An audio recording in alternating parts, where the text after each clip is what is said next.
kabupaten dengan sejuta wisata.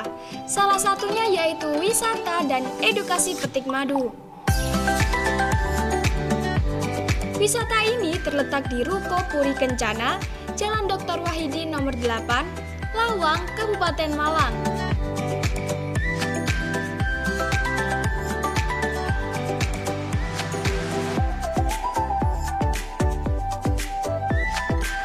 Hai pemirsa, saya Izatul Laila akan menemani Anda jalan-jalan virtual dalam program Panorama. Jadi ikuti terus perjalanan saya.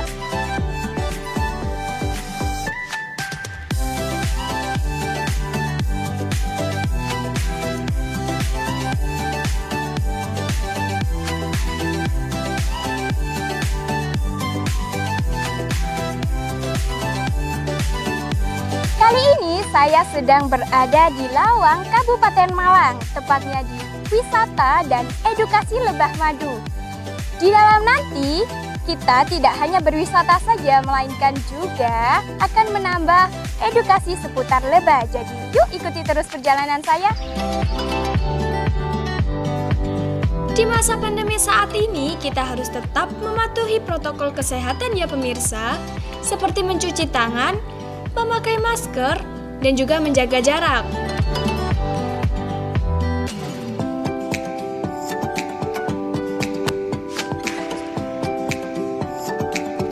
Setelah mencuci tangan, kita diwajibkan cek suhu tubuh terlebih dahulu ya. Untuk memasuki wisata ini, kalian tidak dikenakan biaya loh pemirsa.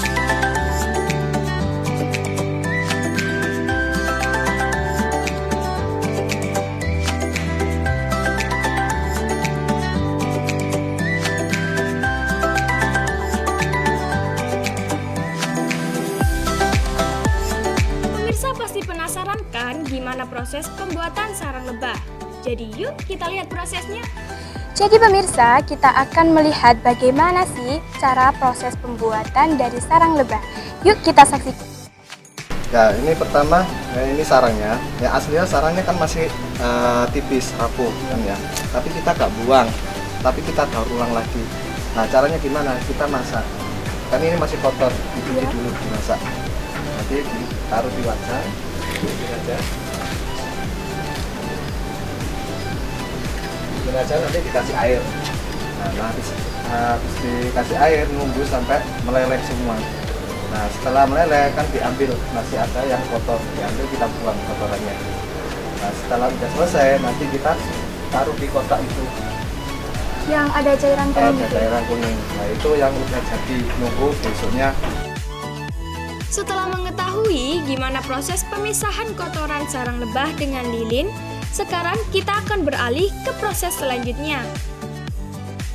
Nah ini hasilnya yang sudah dapat 1 hari. Nah ini udah keras. Nah ini udah keras, habis itu kita panasin lagi di kompor. Panasin nanti dia meleleh, tunggu sampai panas. Lelehannya kayak minyak. Nah setelah itu kita pakai cetaknya dari lepengan kayu. Nah, lepengan kayunya ini harus dibasahi dulu. Tujuan dibasahi itu apa ya? Biar nggak lengket. Kalau misal kering kan nggak dibasahi, dia agak sulit melepasnya. Dan dibasahin habis itu ditiriskan. Ditiriskan. Airnya nggak terlalu banyak. Kita masukkan ke lilinnya yang udah mencair.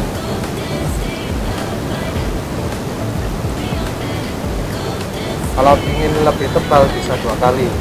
Kalau melihat suhunya, kalau suhunya terlalu panas bisa pakai 3 kali.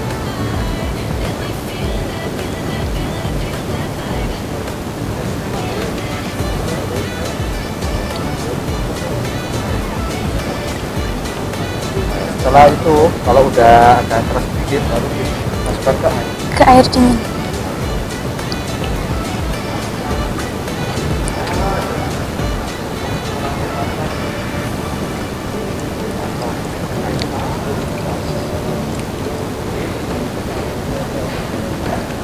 Satunya buat lepas biar rapi.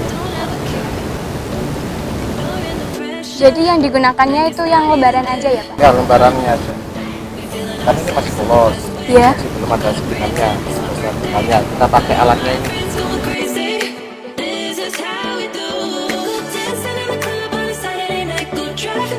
Jika kalian tertarik untuk mencoba membuat sarang lebah, pastikan kalian didampingi dengan pemandu ya pemirsa. Jadi pemirsa, ini merupakan sarang yang sudah dibuat oleh Bapak tadi. Sarangnya sudah berpola, selanjutnya akan kita masukkan ke dalam tatakan.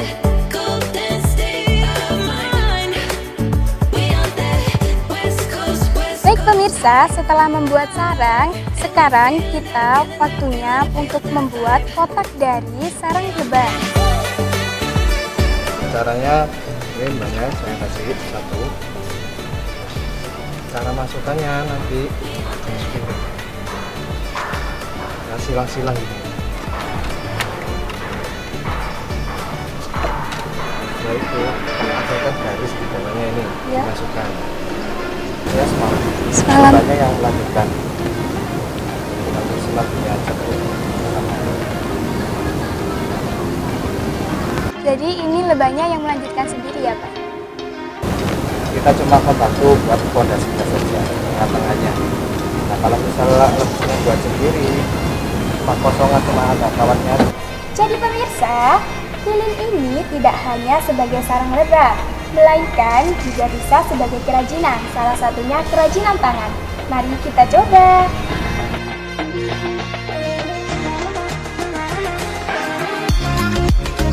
Jadi pemirsa, kita akan melakukan proses pembuatan dari kerajinan, yaitu kerajinan tangan.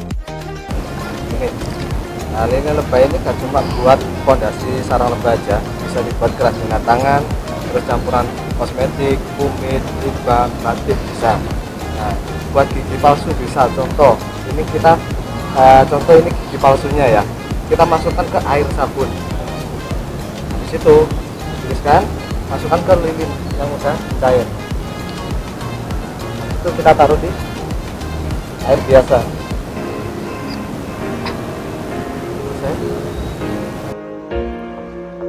Untuk mencoba kerajinan tangan dari lilin lebah, kalian hanya perlu membayar sebesar Rp10.000 saja ya pemirsa. Nah, kalian juga bisa request ke pemandu loh untuk bentuk tangan sesuai keinginan kalian. Untuk pelepasan lilin dari tangan kita, sebaiknya kita lakukan dengan hati-hati atau bisa dibantu dengan pemandu agar lilin tidak retak. Nah, ini dia hasil setelah saya mencoba sendiri ya pemirsa.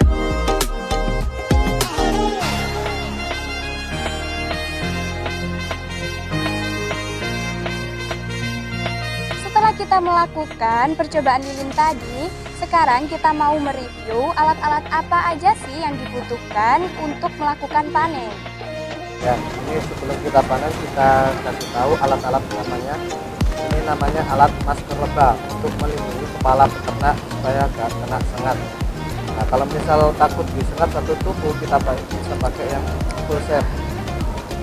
Nah, ini. Terus yang kedua ini sikat bulu. Nah, ini bulu dari bulu kuda. Nah, kenapa kok harus bulu kuda? Soalnya lebih aman buat lebahnya. Nah, yang ketiga ini namanya smoker.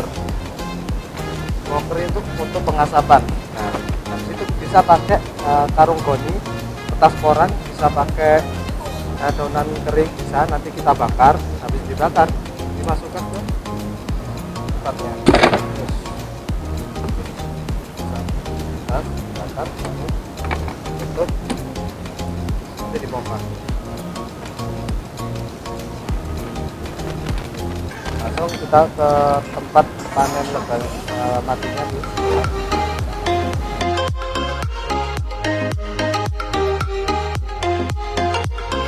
Setelah mengetahui alat-alat, sekarang kita mau panen nih. Jadi ikuti terus ya.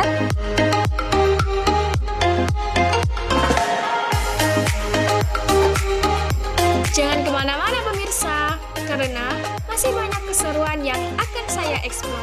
Jadi tetap stay tune ya.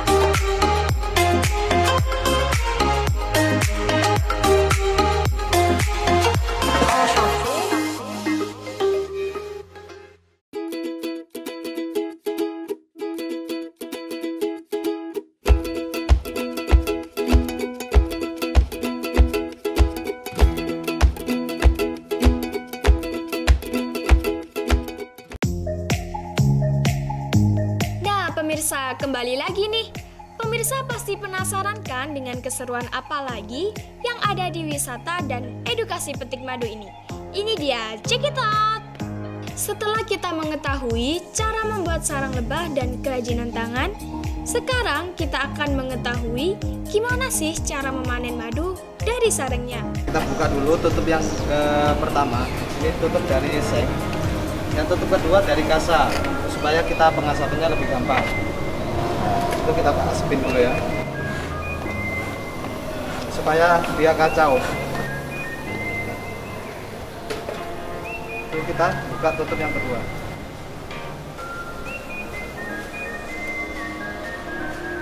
Kita cari madunya yang paling banyak, sambil dilihat ada ratunya apa enggak. Kalau ada ratunya nggak boleh diambil. Soalnya apa? Kalau misal diintakan nanti ratunya mandul, nggak bisa bertelur lagi. Nah pemirsa, ini adalah ratu lebah. Bentuk dari ratu lebah ini lebih besar dibandingkan dengan lebah pekerja. Untuk proses panennya sendiri, kita cari yang tidak ada ratunya ya pemirsa.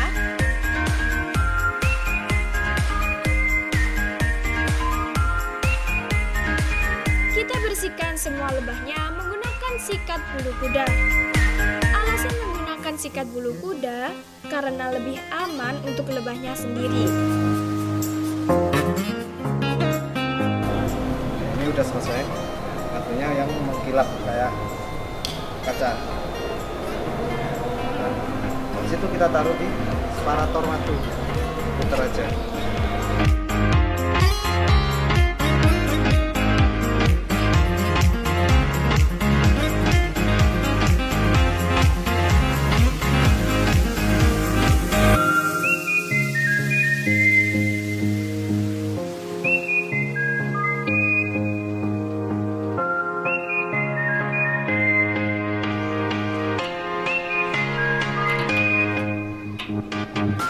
Kita ambil, isinya kosong. Madunya udah di celah-celah gede. Kalau mbaknya mau nyicipin, satu jari masukin di celah ininya. Lihat. Coba. Jadi pemirsa, itu tadi adalah proses dari pengambilan madu. Sekarang saya mau icip, gimana sih rasanya?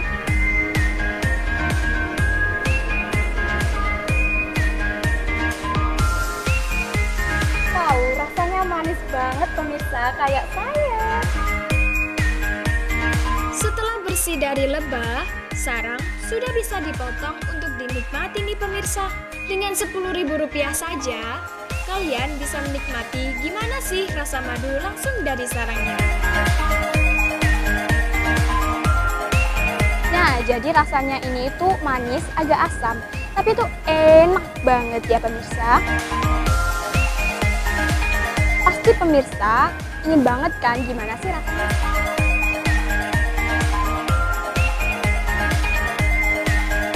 Setelah mencicipi madu, kita akan mencoba gimana sih sensasinya kalau ada lebah di tangan kita.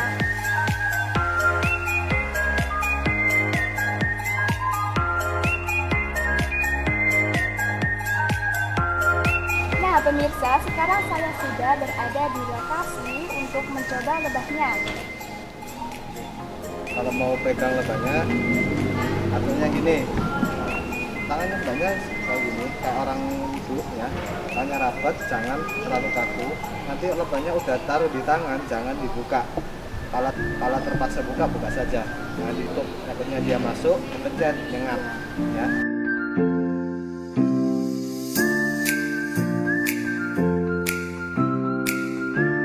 Ada tips nih jika kalian ingin memegang lebah, yaitu pertama tetap tenang, kedua jangan memakai wangi-wangian yang menyengat, dan yang ketiga jangan bergerak secara spontan ya pemirsa. Jadi pemirsa, ini saya sudah mencoba gimana sih rasanya. Ternyata itu rasanya tuh geli banget. Kalau memegang lebah, kita nggak boleh ada gerakan secara spontan. Takutnya nanti kalian bisa disengat. Oh iya pemirsa, jika kalian tertarik untuk mencoba sensasi lebah di tangan, kalian hanya perlu membayar Rp10.000 saja loh.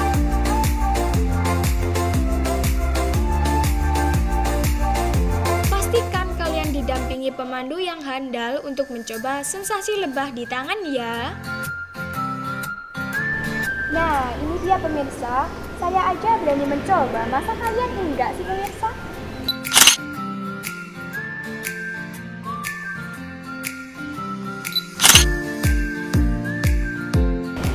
Untuk proses pelepasannya sendiri, kita bisa dipandu oleh instruktur yang lebih handal. Oke, cara kembalikannya dipisah dulu di dua. Singkirkan dulu satunya, masukkan kayak orang berjabatan tangan, letakkan sampai terbentuk. Balik. Ya, sama. Nah, itu dia proses pelepasan dari tangan kita. Kalian juga bisa mencobanya untuk muka loh. Baik, sekarang saya sedang bersama pengunjung. Mbak boleh tahu namanya dan juga asalnya dari mana? Ya, nama saya Cika, asalnya dari Kupang. Gimana sih rasanya megang lebah ini? Ya, seperti ditempeli sama lalat ya, tapi ini lalatnya banyak. Apakah mbaknya nggak takut kalau nanti lebahnya ini nyengat? Ya, takut sih kalau di muka. Nah, kalau berhubung ini di tangan, jadi ya nggak takut. Baik, terima kasih ya Mbak. Pemirsa pasti ingin tahu kan gimana keseruan selanjutnya? Jangan kemana-mana ya, tetap di program Panorama.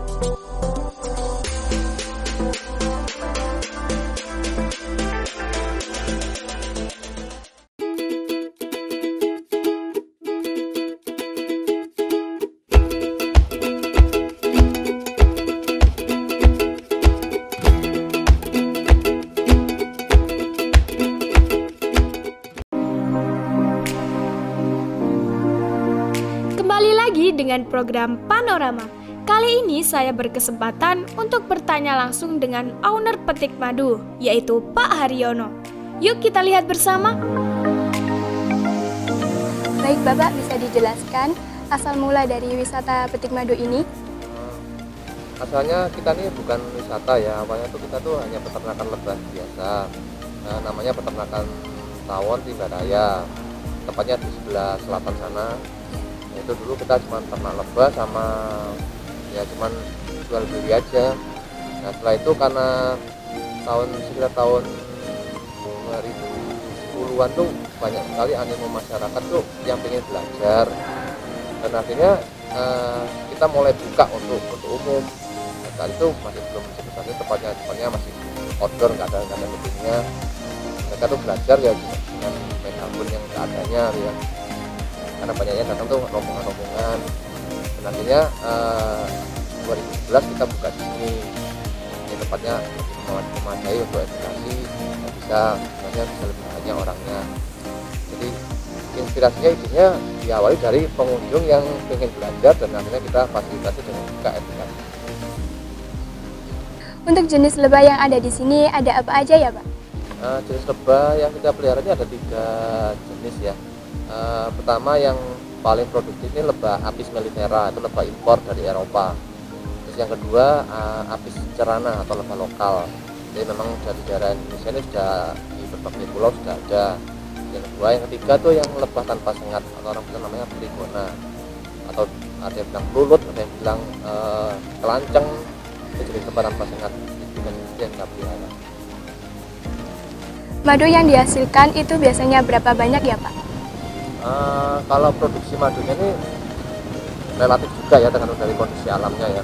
Jadi biasanya kita ngitungnya yang muda ini per tahun. Jadi per tahun ini antara 0 sampai sekitar 150 sampai 200 kiloan per kotak per tahun untuk yang Apis mellifera ya. Kalau yang Apis cerana sekitar separuhnya atau seperempatnya, itu kan tergantung dari kondisi lingkungan juga. Kalau yang Trigona itu cuman seperlimanya. Jadi Trigona ini produksi madunya sedikit tapi dia lebih konstan untuk dia produksi. Tapi kalau yang besar tuh kalau bunganya bagus banget dia barusan mulai panen, kalau bunganya pas-pasan nggak bisa panen. Yang lebah cerana juga gitu. Jadi dia semakin kecil lebahnya, semakin peluangnya untuk dia dapat madu di saat musimnya kurang bagus lebih tinggi. Jadi secara umum mellifera bisa 2 kali sampai 3 kali lipat yang cerana. Kalau trigona itu paling sedikit, cuma 1/5-nya itu per tahunnya. Kalau per kali panennya tergantung juga besar kecilnya koloninya, karena kalau koloni lebahnya besar ya per kali panen bisa antara 0 sampai 20 kilo bisa yang mellifera. Kalau yang lebah lokal tuh sekitar 0 sampai 5 kilo. Kalau yang trigonat sekitar 0 sampai 1 kilo.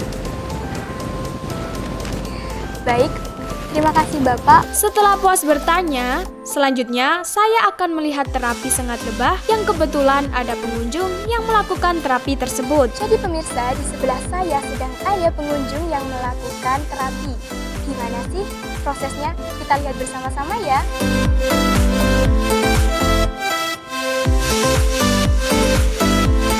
Banyak sekali loh pemirsa manfaat dari terapi sengat lebah. Di antaranya yaitu sebagai obat anti radang, meredakan rasa nyeri, meringankan radang sendi, penyakit sistem syaraf, dan sistem kekebalan tubuh. Terapi sengat lebah juga memiliki efek samping, antara lain mual, pusing, tekanan darah rendah, dan juga sulit bernafas.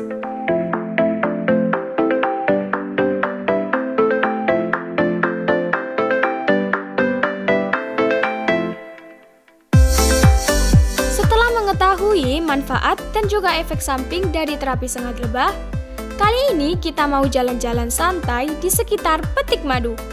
Untuk memasuki area selanjutnya, kalian harus tetap mematuhi protokol kesehatan ya pemirsa.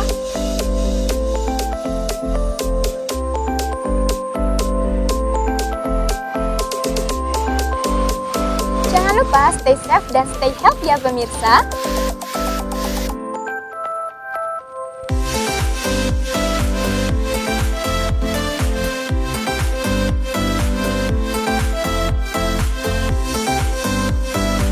Juga terdapat gazebo yang bisa kalian gunakan untuk beristirahat sejenak setelah puas beredukasi. Selain gazebo, terdapat juga taman kelinci yang bisa banget kalian kunjungi.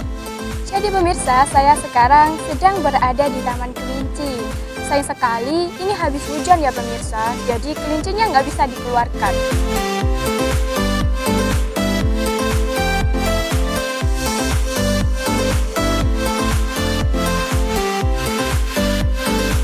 Jadi kali ini saya sedang berada di area di mana lebah mencari serbuk sari. Selain taman kelinci, di Petik Madu juga terdapat berbagai macam tanaman hias. Nah, tanaman-tanaman ini diperjualbelikan loh. Jika kalian tertarik dengan tanaman tersebut, kalian bisa membeli tanaman-tanaman ini. Selain itu, di Petik Madu juga terdapat ATV yang bisa banget kalian sewa dengan harga Rp25.000 aja selama 15 menit ya pemirsa. Selain ATV, di sini juga terdapat berbagai macam sepeda yang disewakan juga loh pemirsa. Sepeda ini bisa banget kalian gunakan untuk mengelilingi area sekitar Petik Madu dan menikmati keasrian suasana dari Petik Madu.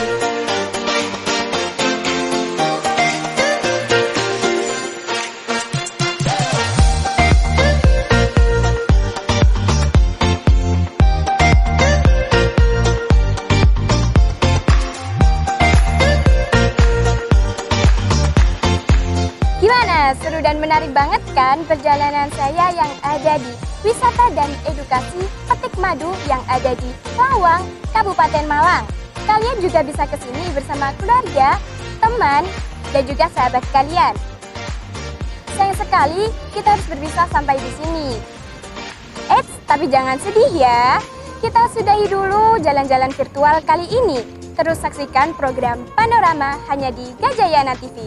Lebih dekat dan inspiratif. Dah!